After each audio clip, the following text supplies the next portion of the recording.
and you are watching India's number one Hindi gay story channel. अर्पित आज बहुत खुश था। इतना ज़्यादा खुश कि बस पूछो मत। वो खुश इसलिए था क्योंकि आज वो अपनी बहन के घर जा रहा था। वो बहन जिसकी अभी हाल फिलहाल में ही शादी हुई थी और वो अपने जीजा से मिलने को बेताब था।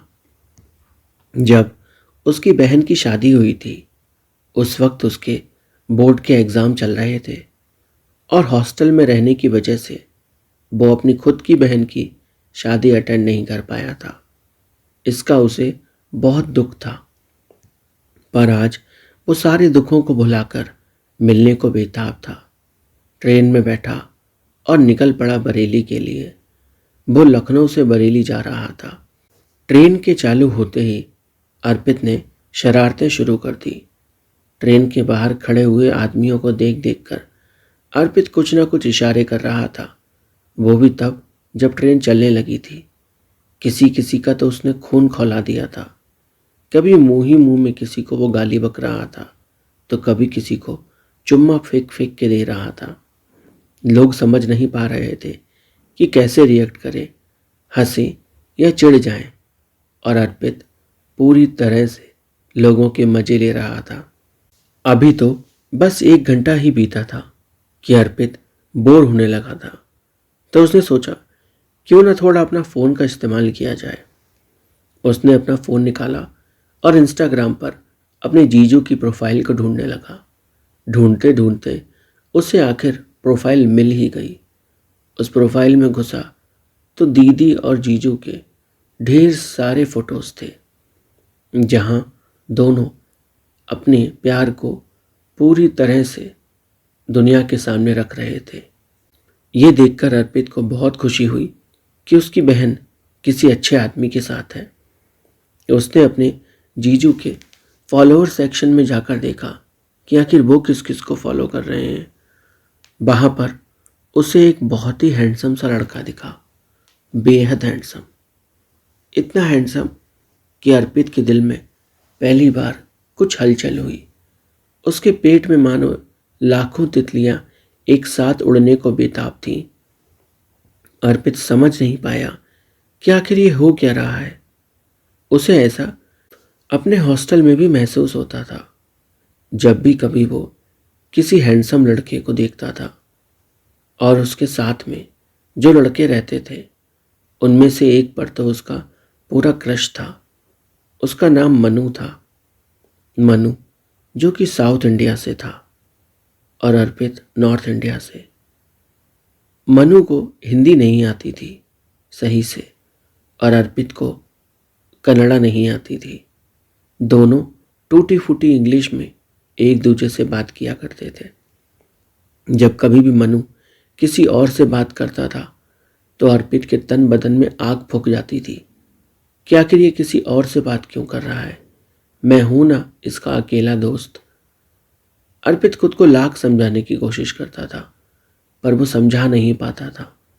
मनु को किसी और से बात करता देख उसके अंदर जो जलन पैदा होती थी वो इस लेवल की थी कि बस वो चाहता था कि मनु की दोस्ती सबसे टूट जाए और सिर्फ अर्पित से ही रहे।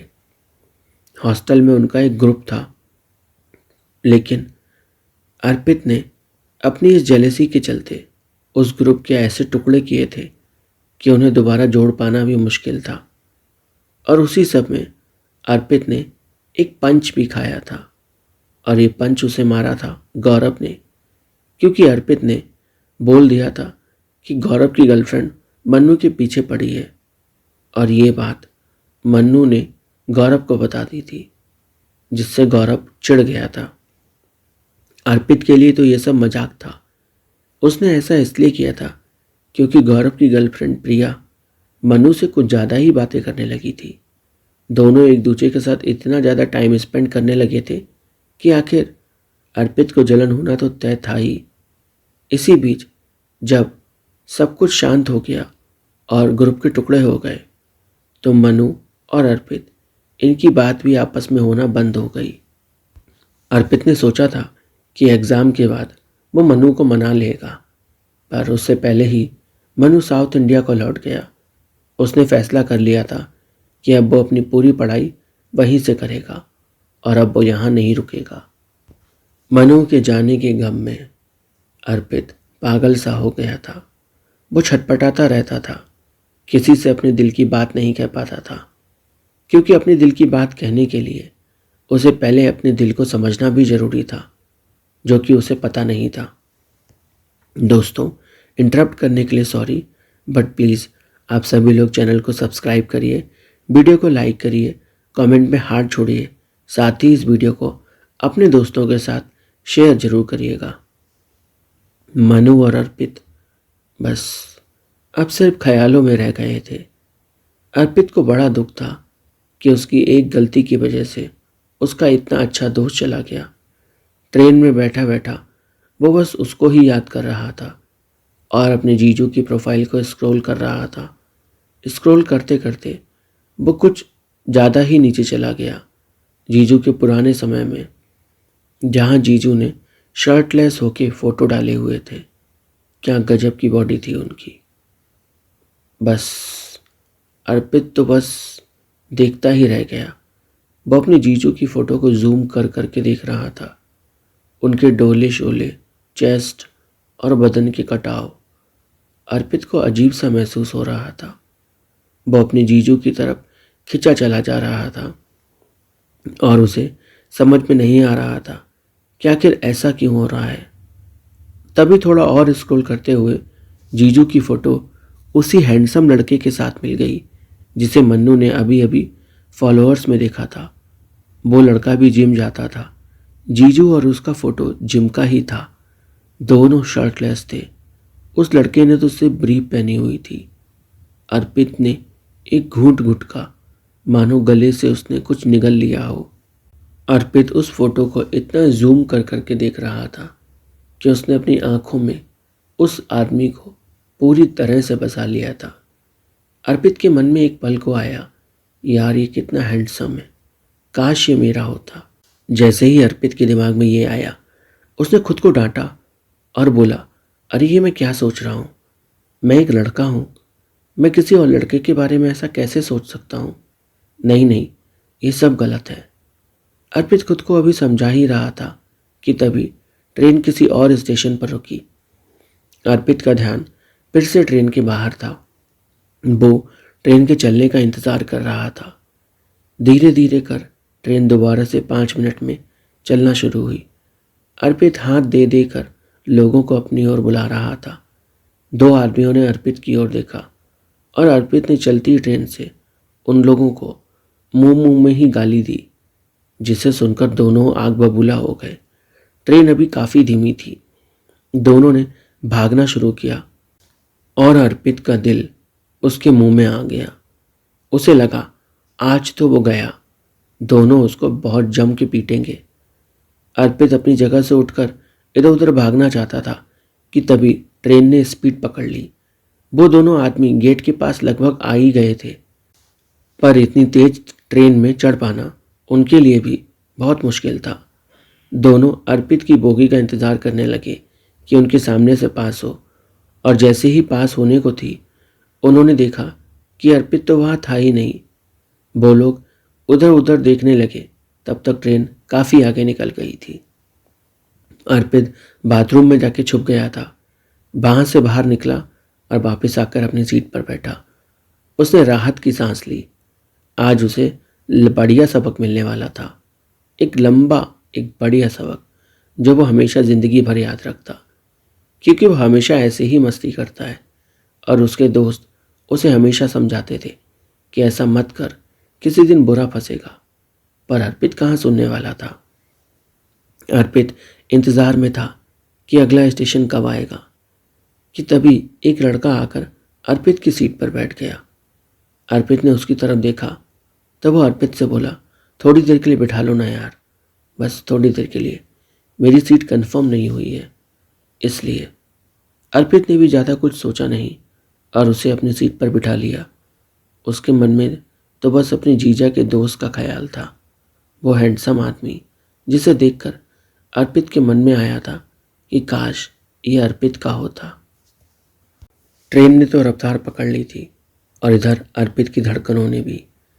वो लड़का जो अर्पित की सीट पर आकर बैठा था, वो अर्पित से बातें करने की कोशिश कर रहा था और फिर अर्पित ने भी उससे बातें करना शुरू कर दी। बातें करते करते उस लड़के ने अपना एक हाथ अर्पित की जांघ पर रख दिया। अर्पित ने बॉक्सर पहना हुआ था सिर्फ, तो अर्पित के बदन में एकदम से झुंझुनी दौड़ गई। ये पहली बार नहीं था जब किसी ने उसे छुआ था, पर फिर भी आज बहुत अलग सा लग रहा था। अर्पित ने उससे कहा, भाई हाथ हटाओ अपना। उस लड़के ने तुरंत हाथ हटाया और अर्पित से बोला, अरे सॉरी सॉरी यार। अर्पित ने कहा, कोई बात नहीं, वो बस मुझे अच्छा नहीं लगता कि कोई मुझे छुए। उस लड़के ने दोबारा से सॉरी बोला।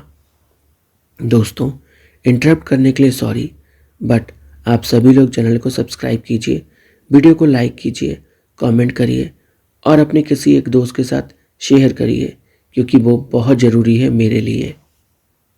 वो लड़का अब अर्पित से थोड़ी दूरी पर बैठ गया था, उसी की सीट पर थोड़ा सा दूर।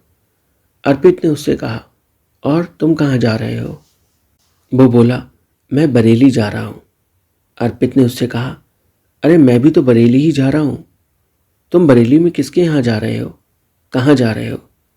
तो वो हंसते हुए अर्पित से बोला, अरे तुम तो ऐसे पूछ रहे हो जैसे तुम पूरी बरेली को जानते हो।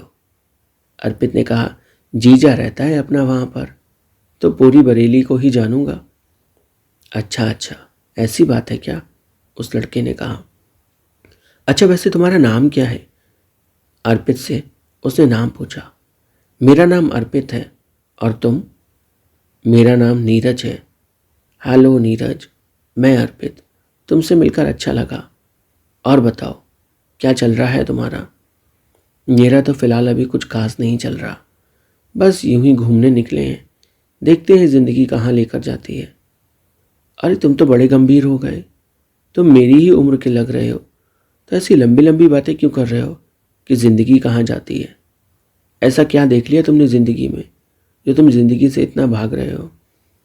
दोनों बातें कर रहे थे, उनके बीच बातों का सिलसिला काफ़ी लंबा था, इतना लंबा कि पूरा वक्त निकल गया और ट्रेन बरेली स्टेशन पर आ गई। अर्पित अपने जीजा को फ़ोन करता, उससे पहले ही जीजा का फ़ोन आ गया और वो अर्पित से बोले, मैं स्टेशन के गेट पर खड़ा हूँ, तुम आ जाओ। अर्पित हैरान हो गया और बहुत खुश था कि क्या गजब का जीजा मिला है उसे, सीधे साले को पिकअप करने ही आया है। अर्पित ने अपना बैग लिया, ट्रेन से उतरा और स्टेशन के पीछे चल दिया। उसने नीरज को बाय बोला, नीरज ने भी बाय बोला। कहानी में आगे क्या हुआ जानने के लिए चैनल को सब्सक्राइब करें, वीडियो को लाइक करें, कमेंट करें, साथ ही वीडियो को शेयर ज़रूर करें।